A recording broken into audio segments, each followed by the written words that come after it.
Debbie, thanks for taking the time to be with us this morning. We're going to chew the fat on everything business and life.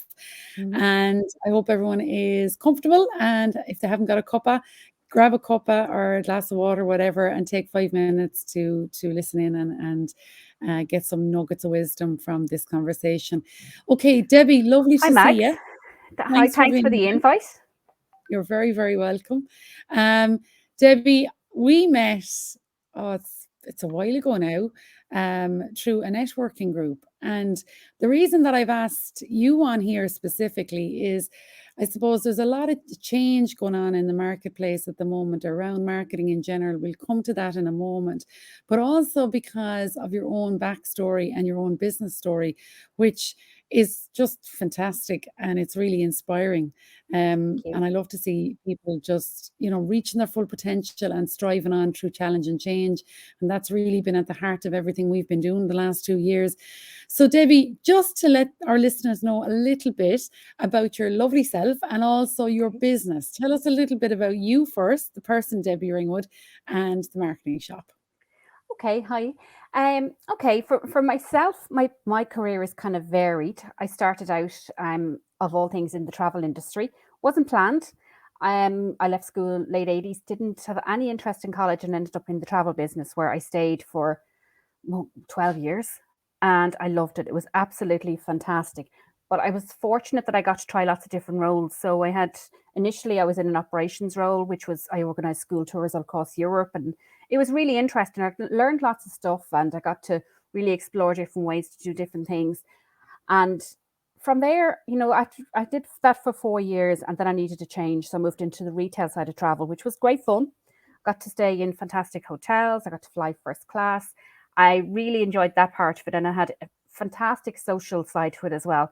Now, you probably couldn't do it forever, but it is a really enjoyable job and it's a great way to learn all sorts of different skills because you don't know what's going to come at you next. But as I moved through travel, though, I moved into the managerial side of the business and I started to manage branches of a travel company. So with that came the responsibility of marketing my particular branch in the local area. I had sales targets, I had a team to manage. It was all really enjoyable, but I kind of realized that I enjoyed the marketing side of it, that I enjoyed getting out there, whether it was doing a leaflet drop or doing a promotion in a shopping center or local emails. That just kind of got my attention a bit more than the travel. And at this stage, I was coming to my late 20s and I felt I needed a bit of a change. So I went back to college 4 years while I worked full time. Now it was tough because it was 2 nights a week, finishing work at 6 o'clock and straight into college for 7 for 4 years. But I did it, got through it, really enjoyed it, and then moved into the marketing side of the travel business. Now, at the time that I went back to college, I was 28. So I didn't come out of my 4 years until I was 32. And that is in the early 2000s. At that point, the company that I worked for was a company called Budget Travel, which, people of a certain age probably will be familiar with. But our competition would have been the likes of Ryanair and Aer Lingus. And they were, they didn't really do sun holidays. We still had the biggest share of sun holidays in the marketplace here in Ireland. But the internet was just kind of like one of those things that was happening on the side. We weren't really paying as much attention to it as we might have been because we had a whole load of retail shops across the whole of Ireland. So that was where, the vast majority of the marketing effort went. So as I moved into the marketing department, I was fortunate that I got to do the email marketing. I got to learn about the internet part of the business that nobody else really wanted to do because it was just that part of the job that wasn't as exciting at that time because it was all quite new. It was a lot of learning involved. So for me, I was really fortunate. I ran with it. I got to work on all sorts of things, like from the kind of early 2000s, I was working on email marketing. I was creating copy for websites. I was involved in a huge web project, involved in the new software that was being implemented. So I really got to enjoy both the technical and the creative side of the business. And then I got to work with some super people who had a great reputation as well. So I learned from probably the best in the business at that time. Times changed. Then the internet really took a hold in the travel industry, probably more so than anything else in its early stages. And the company went into liquidation in 2009.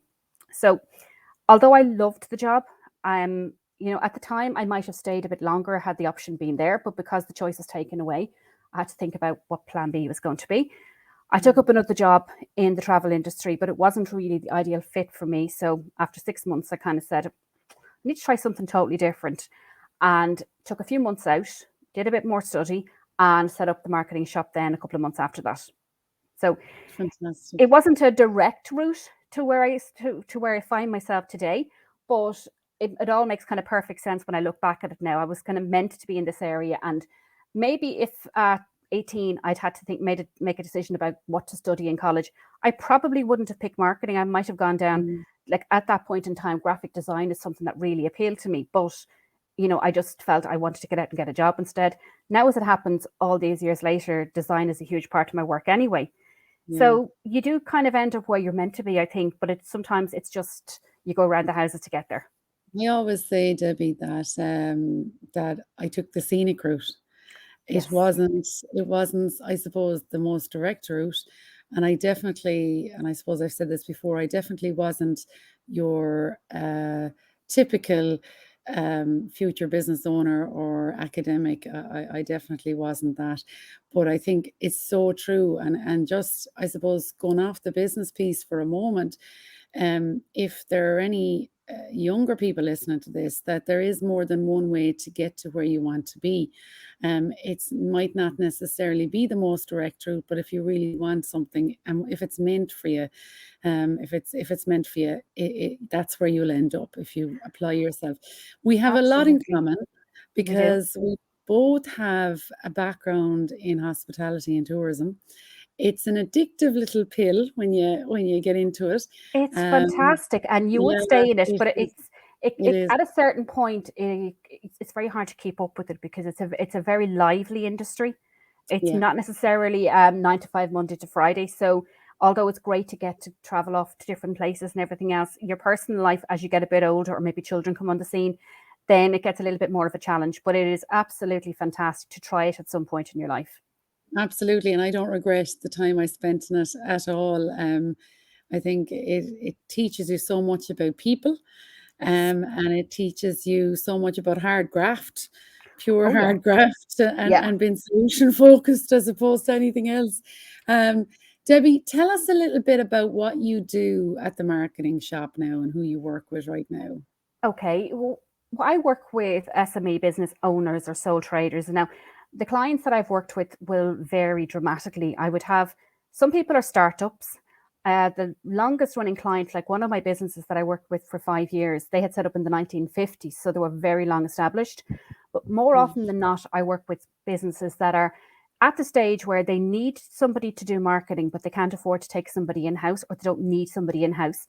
And I would support them through, whether it's putting a structure in place or helping them to figure out what they need to do, or even helping them to manage the different teams that maybe they need to bring in on board to do different parts of the marketing, such whether it's Google Ads or social media management and that, because marketing now it's a huge job. There's so many different elements to it that it's not always easy for one person to do everything. But if you're not quite sure what you need, other than you need some marketing support, having somebody just to help you figure out what's the right fit for your business, that in Mm. itself is it's a resource that people don't often realize they need until they have it.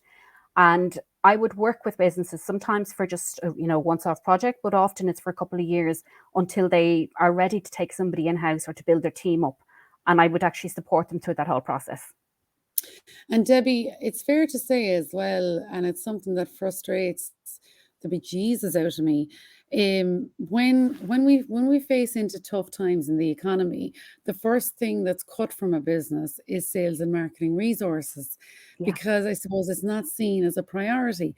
However, when we go into recover mode and we need to, generate business again, it's the first thing that's required, and it's not. Would you agree with that, first of all? Absolutely, because people in the last 2 years in particular, everybody had to kind of rearrange how they prioritize whatever finances or resources they've got. But sales is kind of where if there's a slump, you need to react quickly and try and get into sales mode and get out there and Yeah. see what you can get. But marketing isn't something you can ever cut, even when if you're busy and you're at full capacity, or you just don't have enough staff to keep up with the job. Marketing Mm. has to keep happening. The right person might wait for you in a couple of months' time or a couple of weeks' time if the option is there. But if you're not consistent in your marketing, there's a stop-start approach, and you're not going to grow the business unless you're consistently at whatever element of marketing you're working with, whether it's social media or email marketing or building up your blog posts or your podcast. It has to be a consistent approach, because marketing it's not about what's going to happen next week or next month. It's about what's happening 6 months, a year, 5 years down the line. It's a steady approach to absolutely everything, and it's a long-term approach.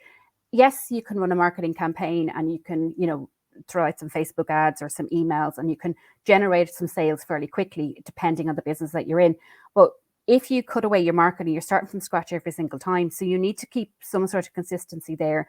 And even if you have to cut a little bit of the spend, and it's understandable people had to be very careful in the last 2 years, you do still need to do something, because if you just put it to one side and say, oh, we'll get back to it at some point, it'll stay at the end of a to-do list. It'll be the job that somebody will do when you have time to do it.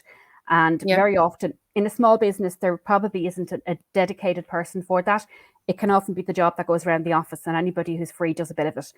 And then maybe nobody does it, and it's harder to start all over again. So even if you have to cut spend, just keep something on the go all the time. I think as well with marketing and sales, the two of them work hand in hand. I was having this discussion with a client yesterday where we're just helping them we're reviewing their strategy for 2022. And now the sales and marketing is only a small portion of it, or so they thought, but it's going to be quite a more prominent piece now going forward. And I think the two sides of the house need to be speaking to each other. Sales need to understand the marketing need to understand the sales, and they both need to understand the accounts department as well. One of the first things that I often did when I went into a new role was I went to see the accounts department. And usually my roles were either operational, sales, or marketing. And the reason I did that was to understand, okay, where's the money coming in? And what do we need to do, I suppose, to generate it? What are our margins? Where can we cut our costs? All this kind of malarkey. And one of the things that I'm a big believer in is that you don't need humongous budgets. You need quality versus quantity when it comes to how you structure what you spend and where you spend it. And you need to ask yourself, okay, is this generating for me? What's my ROI? Is it generating what I want? And sometimes it's not all about sales. It's about getting that traffic and increasing awareness of what you offer in a way that's going to engage the ideal customers and clients for the long term. I'm a big believer that short-term fixes, they're not worth it, and they're certainly not sustainable. If you're a serious business owner and you're focused and committed to what you're at, then short-term fixes are not what you should be doing. You should be looking at the bigger picture, long-term for the business. Absolutely, I couldn't agree more. The what often happens is that people have this approach where they know it's coming to Christmas, or they know that it's been a bit quiet, or something has happened, the economy has turned. They get out there and they do something quick, and then sales are great and everybody's happy again, and then it's another slump. But you're not prepared for it's the highs and lows. That you can avoid that if you're consistent in your approach to marketing. And you are right that it doesn't have to be a huge spend, because obviously every business has to look at how much they can afford to spend on marketing. Some people might take a percentage of what the income is of the business and allocate that to marketing. Others might sit down at the beginning of the year and say, look, we can afford to spend X amount of money on over the course of the next year. And from that, then maybe they'll say, look, our peaks are maybe around Easter or Christmas or summer, depending on whatever the industry is. And they'll allocate the biggest proportion of that budget to those times of the year, with something still to spend in the background. So it really depends on, what approach you're going to take, and obviously who you're targeting, because, today lots of people are on social media, and there's a presumption that everything is happening online. But people are still out and about all the time. They're still listening to the radios. They're still watching their TV. They're watching their YouTube channels. It's not all about the big social media channels. They are fantastic, and they're a brilliantly low-cost way of targeting people. But not every person is on social media either.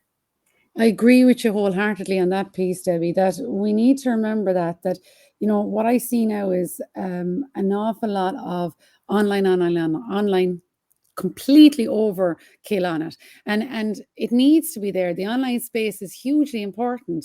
However, we need to balance that out with the offline piece as well. If we put all our eggs in one basket, we're going to suffer. So I would always impress that upon business owners, and it's great to hear you saying that, because you really are an online specialist, and obviously the offline piece as well. But if somebody wants to go and find out how to make their social media work online, you're one person that I know can do that. But it's really, really imperative that businesses don't forget that there's also people using the offline piece. And I think as well, something that I wrote about recently is that we are being bombarded at the moment. We are being absolutely lambasted out of it online with different apps, different Yeah, software, different IT, different ads, and you get lost. Um, and you could be complete without thinking about it. If you don't put some thought into that activity that you do online, it's really a wasted exercise for you and for your business. absolutely. There has to be a reason why you choose the channels that you're working with, whether that's online or offline.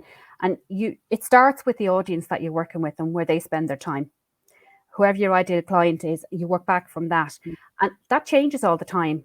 At the moment, there's a whole big thing about TikTok, which, it's fantastic. It's highly addictive. If you get into it, you can watch it for hours. But it's not for everybody in terms of creating video, because all of a sudden in the last 10 years or so, business owners are expected to become specialists in all sorts of things and get out there on camera, even if the thought of it like terrifies them. So you have to kind of look at absolutely everything, and there's a way to avoid all of this. Like, if you really don't want to go on camera, you can come up with videos of your products or your services or your customers' testimonials. There's always a plan B.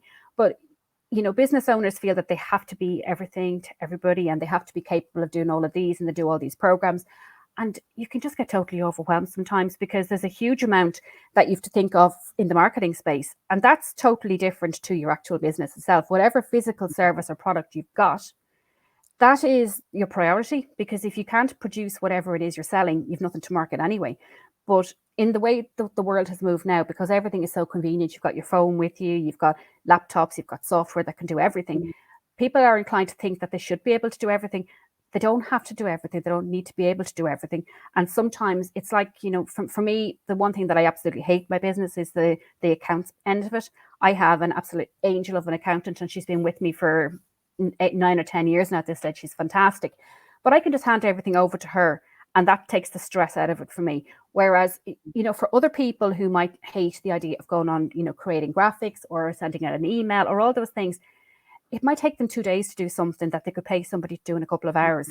And it's just about prioritizing where your time is best, because, sometimes you feel that you have to, like, if you go off and do a course, or someone tells you, look, everybody's doing this on Twitter, or everyone's on Facebook or Instagram, you've kind of panic, and you look around and you say, look, my competition's doing all of that, so it must be working for them. But you've no idea what sales they're getting from that. You've no idea whether they're getting traffic, or whether they're doing the same as you and just doing it because they feel they have to. So Yeah. you really need to kind of sit down nearly with pen and paper and take it back to real basics and say, like, who am I targeting? Where are they? Where are they now? Where are they now in 6 months' time? Go back and review them again in a year's time, because they're going to keep changing. Like, if you were targeting younger people 5 years ago, you would have got them on Facebook. Then they moved a little bit to Instagram. Now they're on TikTok. So you have to keep moving with that as well and see what's happening. So you're always going to go back and review that plan. But, your business itself, it always starts with where the customer is. So, some of the people that I would have worked with over the last few years would be the likes of tradesmen or manufacturing companies. And the offline is hugely important for them. Whether it's a van Massively. wrap, And so or it's, it's posters or yeah. outdoor campaigns, those kind of things are hugely important. And if they had put all their resources into online, it might not have been as successful for them. So it's a combination of a whole load of different things, but it's always under review, because a plan or a strategy is a starting point, and it's a framework to kind of work with, but it needs to be very flexible, particularly today. Yeah, and I agree with you on that. And one thing I hear about, because we do a lot of work with the construction sector, and you mentioned tradesmen there, and I'm sure you'll agree with me when I say this, that they want instantaneous sales, or there's an expectation out there that if you put up an ad, you should be getting sales straight in. To Yeah, my mind, it's a slow burn. Especially if you're starting and you need to absolutely. establish yourself online, people need to become familiar with you. On that, right? Like, there's a couple of things that I see. I see the influencing factors have changed completely during the pandemic. And I think they're going to change even further going forward. And those influencing factors are things that we need to be mindful of as business owners when we're communicating with our ideal customers or our potential customers, that we know and recognize, okay, well, we need to put ourselves in their shoes, and we need to understand that, what they were concerned about 2 years ago, which would have been an influencing factor then, has changed now. And just from my point of view, Debbie, people want to see real, transparent business owners. They want to know who they're dealing with. What's your take? What do you see now as changes in the influencing factors at the moment out there, online and offline? Well, there's a word that's been going around for the last couple of years, and a lot of people have heard it probably over and over, and it's just authenticity. And it is hugely important, more so than ever now, because we've come through a time, as the whole world has come through the same period together, where your priorities changed. It wasn't so much about, the latest clothes or where you were going on holidays, because there were no use to. You couldn't travel, you couldn't wear the new clothes that you got. Most of us probably don't wear high heels anymore because it's not part of life these days. But our priorities changed. It's more important about people now. We want good value. We want people who care, people who actually give a damn about what you're doing. And there is no time for, just kind of throwing away things. And life isn't as disposable as it used to be. I think a lot of us got a shock and kind of said, now we're in this, we want comforts and things like that to get us through tough times.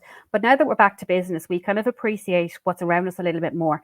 So, the authenticity thing came up, I think, more so when there was a huge number of influencers out there. And a lot of people, there's been an awful lot of research on it, and particularly with younger people, they don't buy into that. They understand that they're being paid for these posts and things like that. People like to see real people. It doesn't have to be a perfect video. It doesn't have to be word perfect. It doesn't have to be exactly, you can stumble on the words that you're going to say when you're making a speech. People don't expect it to be corporate standard when you're doing a video on your social media, for example.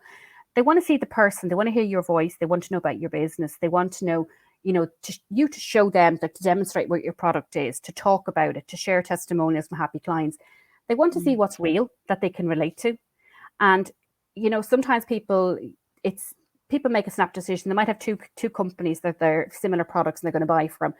And the decision might be that there's a human side to one of them. One has all technical corporate speak all over their website, and their videos are lovely. They're very professionally made. And then there's the one that's a little bit more rough and ready, and they can relate to that more because it feels a bit more friendly and welcoming. And that's kind of the way people don't want perfect. They want real. They want something that's genuine. It's something that they feel that they could sit down and talk to you about it, that they're comfortable with you. I'm a big, big believer in that piece, and I really am. And I was laughing there earlier on when you said, trying to remember now, you mentioned about people wanting to deal with the person, and that they want to see somebody that just can speak on video and being themselves on video. And I was laughing because it's not a piece I would be 100% comfortable with, but I do it because, it needs to be done. And clients and contacts expect that as well. And it's proper practice. It's never perfect. And my team, if they're listening to this, will say that's for sure. So I'm relieved that that's the case, because what you see is what you get with me. It shouldn't be perfect. No, there's a couple of people. I know that there's a couple of people who are really strong in video and in the marketing world, and they would actually even say that the videos that get the most views are the ones that aren't perfect. Yeah. And these are people who are getting, hundreds of thousands of views. So they've got the actual facts. If it's okay for them, it's okay for the rest of us. Yeah. Yeah. And I think as well, it doesn't have to be long-winded videos. It can be really just simple stuff, that first of all, as humans, we've become very fickle. Holding our attention is more of a challenge now than ever was. So having long reams of text and having a long video is not going to keep somebody engaged. So, that's a good thing. That's a good thing, because, bite-sized content can really, really help. You can still have the same. If you have the same content, you just break it up instead, because if you go on, if you go onto Facebook, they'll say to you, look, videos that are 3 minutes long will get more views. But none of us are going to sit through a 3-minute video on Facebook unless it's something we really want to see, because more often than not, you watch up until the ads appear and then you move on. So that 3-minute video probably could have been 4 or 5 shorter videos instead, and you'd actually get your message out more effectively. And then there's content for a couple of weeks instead, possibly. That is a very good tip. One of the areas that you do a lot of work around, Debbie, is web design, right? Yeah. And I have seen a lot of the sites that you've done, and they're a testament, I suppose, to your own graphic design ability and capability. Thank you. Are there any you're very welcome. Are there any tips that you would give, particularly now with the e-commerce element becoming the norm of every business and every website? And if it's not, it should be. And, the trading online voucher opportunity out there, and also just the bigger businesses investing money into their online offering. What are the tips you would give businesses across the board when it comes to their front-facing online shop window? Okay. Well, with the website, very often there's a kind of a feeling that when the website is built and launched, that's it. It's going to bring in sales. That's not the case. It's just phase one. I would consider that a website is never actually finished, because you should always be adding new products. You should always be adding new blog posts. You should maybe be updating your news or different details as you go over time. But it's important that you understand what's happening with the website, that you understand what traffic is coming onto, what they're doing, what's getting their attention, where they're spending their time.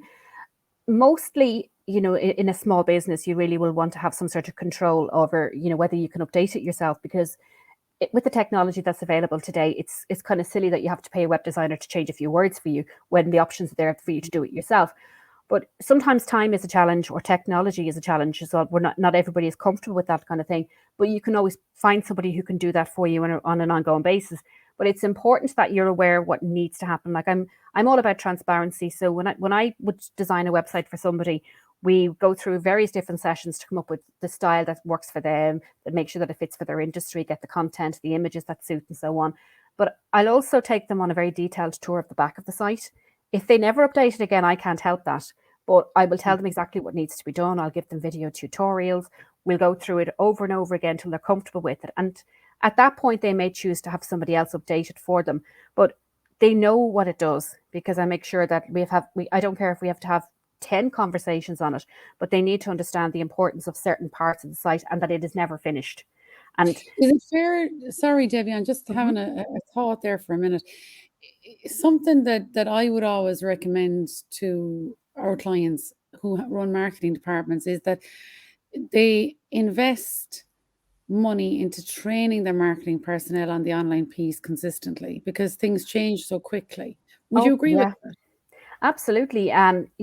A marketing person might come out of college and they know so much, and depending on when they come out of college, they learn different things, because obviously the curriculum has changed over the years. But when you work in marketing, you're forever, in this year alone, I've had a certification from Facebook, because they just certified that I actually do understand community and strategy and all that, even though I've been doing it for over a decade online. So the system changes all the time, and you have to continually be up to date. I would do training at most weeks on at least one topic, be it, the latest updates to Facebook or something that's happening with TikTok, just so that I'm familiar with it. Because if a client wants to know, like, they don't have time to sit down and go through all of that. But the marketing department, depending on how important it is, or if it's something that if one of my clients was going to go on TikTok, for example, as there is one at the moment, we will have a look at all the options before they go down and start to just experiment with it. We'll make sure that we have everything that we need in place.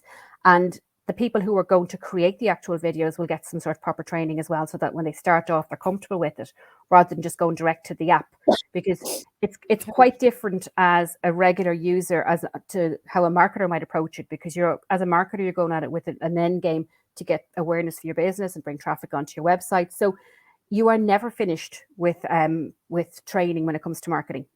It's interesting. It's fascinating that you can do it, but your marketing staff, depending on who's there, ideally you need somebody who is interested in the technology, because that makes your life a whole lot easier. Because if you're sitting around and you've got a meeting and someone says, look, I don't like the picture on the homepage, if somebody in your team can go and change that in 5 minutes, it's a whole lot easier than waiting for your web designer maybe to come back in 2 days. So, and it's a lot cheaper as well to do that. So obviously, so there's a whole lot that your marketing department can learn, but really from the website, from their emails, even if they're not going to implement it themselves, they should understand the why behind them all, or that it can be done, that it's just not a firm no, that there's always a way around this.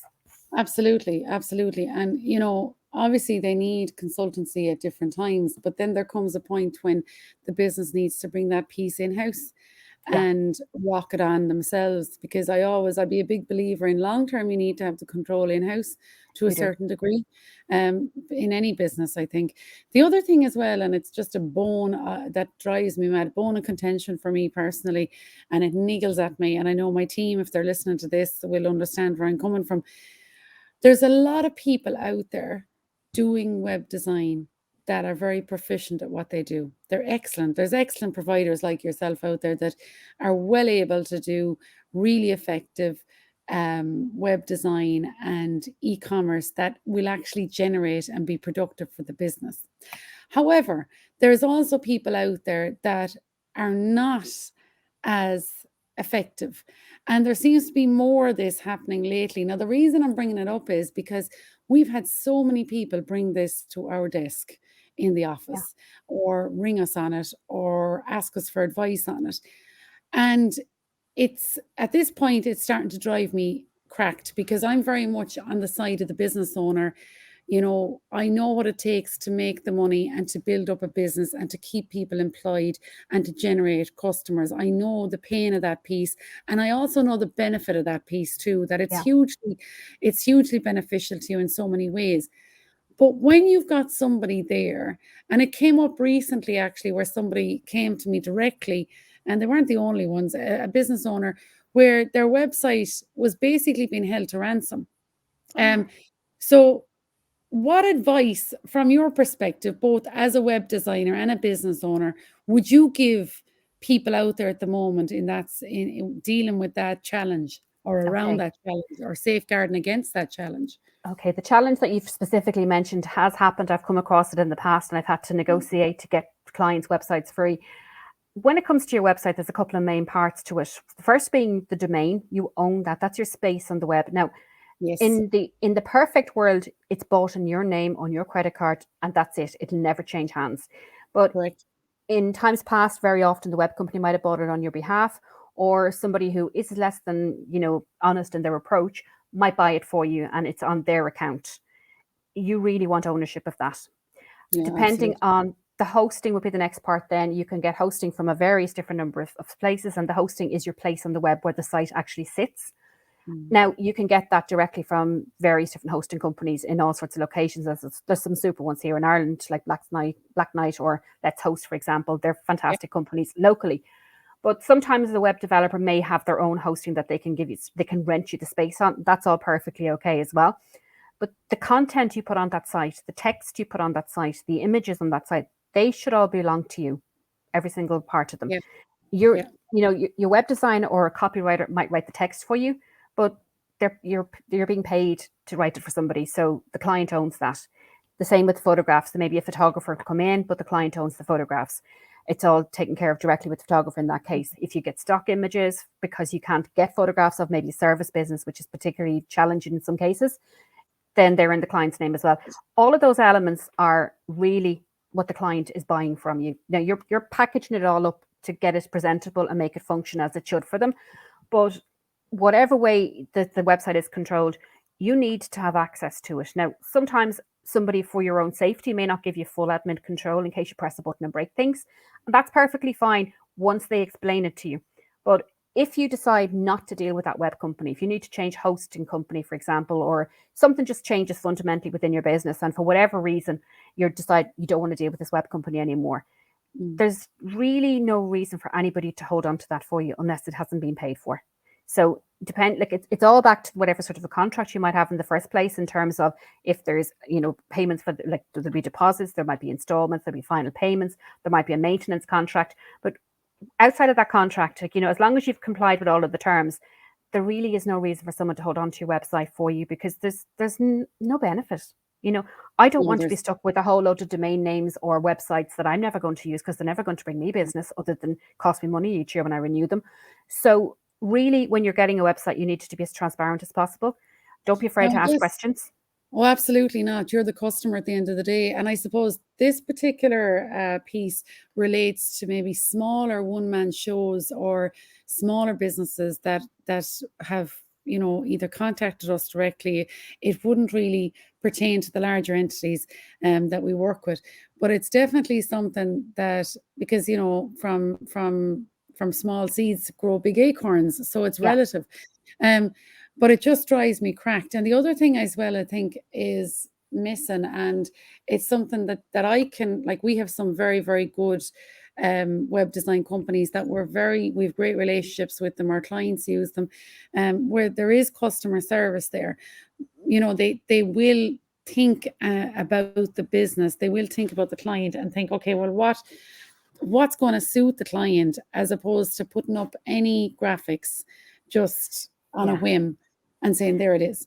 That I suppose one of the key things that I'd always say to clients when they're looking for a web designer, Debbie, and I'm sure you'd agree with me on this one as well, is that check the credentials, check yeah. their portfolio, look at previous work that has been done, because it's because once it's done, it's done. It is, And and it's also take guidance from the web designer that you're working with, because I yes, would, when I'm working on a project, I would actually put my marketing hat on as well. And if something doesn't sit right with me, I will say to the client, look, we can do it this way, but that's going to annoy customers because that color is very difficult to read, or the logo is not really going to work in that format, whatever it might be. But yeah, I will actually put myself in the customer's shoes, because I can be a bit more objective than a customer maybe who's spent ages creating the content and loves their business and knows their business inside out. Like, they know their business best, but then they're asking me to make it the best of it online for them as well. So I will actually approach it a little bit differently. And sometimes customers have said to me, look, I really have no idea what I want. So I'll say, look, here's 3 suggestions, and I think this is the one you can go with, but you go off and have a think about it. And more often than not, they'll come back and say, look, your first suggestion really is what we need. We didn't know we needed that, but that's fine. And then I'll work with them on bringing it to the stage that they actually want it to be. But I'll always think about it from the customer side, because I don't know, I may know a little bit about whatever the product is that you're selling or the service that you've got, but I have to do a little bit of research as well. And you're the person I'm going to do the research with. yeah, So I'm gonna try and act on it like I'm the customer. On certain businesses, like maybe on an e-commerce store, for example, I'll actually go through the whole process with them, and I'll actually buy the product to test it and take it through all the stages so that we get the emails back and say, look, we're happy with this. But I approach the website not just with how pretty it looks and how it functions, but also how the customer is going to look at it. Because at the end of the day, it doesn't matter if it's fantastic, if you spend a fortune on it. If a customer doesn't like it, you've got a few seconds and they're gone. And yeah, there's loads of competition all over the world. So there's a whole lot to the website. And sometimes, I've turned around a website earlier this year for a company who just really wanted a place on the web very quickly. We did that within a few days. But other times we've worked over a couple of months, because sometimes when a person comes to you about a website, they don't really fully know what they want themselves. So we right, start looking at, a couple of sites they like, not necessarily competitors, because you might like a site in a totally different industry. The colors appeal to you, or the type of content they've got appeals to you. And we'll try and get some ideas from that, but we'll do a good bit of research. And if it means that it has to take a little bit longer than maybe you planned, it's the right one at the end of the day. The customer will walk away with the site that they need. And that's wherever you get your website, that's one of the most important things, because I've spoken to somebody recently and the finished product was nothing like they expected it to be. And they've spent a huge amount of money. There's no support available, and they don't kind of know where to go next. yeah. And that's not a good place for anybody to be, to have spent thousands on something and it just not to deliver. Well, And I think as well, Debbie, especially right now, that when it's the first port of call, really, yeah, for a lot of shoppers of service or product, that they're going to look you up online. And I always say to people, that's due diligence. They're exercising their due diligence. They're checking you out. They want yeah, to know what you're like and what you're about. So if your site isn't right, then that's going to affect your bottom line in your business. That's serious stuff. it Right is. now more than ever. And I think, that not customers, sorry, but business owners need to take due care themselves and ensure that they have what they want and what they need for their business to move forward, Yeah. associated with their website. It needs Now, with that in mind, give me 3 top tips if you can think of them. I know I'm putting you on the spot here. Three Okay. things that you would say to any business at the moment out there, I suppose, post-pandemic, going into 2022, with regards to their online and offline, but more predominantly, I suppose, the online piece at the moment, because I know it's creating a big headache for people. Give us three little things that you think, right, you need to be doing this, or you need not to be doing this. Okay. If you don't have a plan, start. You need, it doesn't matter if it's just a piece of paper and a pen and you say, who's my customer? What are we going to, how are we going to target them? How much are we going to spend? If it's just one A4 piece of paper, start, because you've got something to measure then, because there's no point in throwing all the resources at your social media and not checking if that was part of the plan back in January. Absolutely. So it doesn't have to be a detailed strategy yet, particularly if you're working on your own or you're a small business without a resource for marketing, but just have something on paper to refer back to, because when you've got a framework, no matter how stressful you may find it during the year, you'll always go back and say, well, in January, this is what we plan to do. Maybe we've gone a little bit of a different direction, but we can go back on track again now, or maybe the plan had to change totally. So something somewhere. And the place I tell people to make notes all the time for this kind of thing is those first few pages of your new diary that you don't use over the new year. That's your place for jotting down notes for like things like that to go into your plan. Just scribble down a few notes now, and that, because you carried the diary around with you for the whole year, so that's there with you. Hear that, ladies and gents? Pen and paper. I'm not the only one that believes in it. No, I have apps for absolutely everything, but I have my diaries and my planners, and they're all pen and paper, because there's actually something about writing things down. And I would, even if I'm studying something, I make tons of notes. It's just the whole process of actually engaging the brain with the pen and paper. Absolutely. That it helps things, they register, and it's just nothing nicer than a big long to-do list and you're striking things off. All these things make a big difference. So mentally, that works for me. So pen and paper, a plan, and jot things down. And if you have to just use the diary, but just use somewhere that you can check back to, stick the piece of paper on the wall if that's easier for you, but somewhere that you have it all the time, that you're not just going to bury it on your laptop and leave it there for the year. That's kind of the first thing. The next thing would be, I would spend a bit of time on getting clear on who your actual ideal customer is, because it doesn't matter who you are. There isn't a single business in the world that has everybody for their customer. You might be Tesco and have a huge audience available to you, but even within Tesco, they have different audiences there, because they know they've got parents, they've got single people, they've got older people. So every single business has the same situation where they're defining multiple different clients. It doesn't matter if you've got 5 ideal customers. Once you're clear on who you're targeting, because that makes life much easier when it comes to doing things like creating an email or a social media post, because you know who you're trying to appeal to with that content every single time. And the last thing is, and I know I mentioned it earlier, that not everybody's comfortable on video, but if you can find a way of overcoming that, it really will make a huge difference in terms of how you are portrayed online. The figures for video for next year, I mean, I've seen, reports saying it'll be up to 82% of content will be viewed on video next year. If you're not in that 82%, there's a very small percentage of space left over for you. So not everybody wants to go on video. And sometimes if you're in a small business, you may say, look, I'm just not going to do this. I just don't like how I sound on video or something like that. Maybe there's somebody else working with you that would prefer to do it. Because it's not always the marketing person that's going to be the comfortable person being the face of the business. So there is, again, it's going back to whatever that plan B is. Look around you. And if you are on your own, it's a little bit tougher. But in that case, maybe you're happy to put photographs together, or you can look at getting an app to put videos together. But it's still a way of just getting in on the act in some way, because, if you look at your Instagram feed, you'd be forgiven for thinking that nobody does anything but post videos of themselves these days. But in real terms, if the idea of going on camera terrifies you, you can't make yourself do it, but you should find a way around it instead. And the product or service videos where you use an app, I always mention Canva. I tell everybody to use it because it's one of the best things I ever came across. But you can actually record yourself in that. So you could, make a presentation, like say a PowerPoint type of presentation, only slightly more advanced than PowerPoint in there.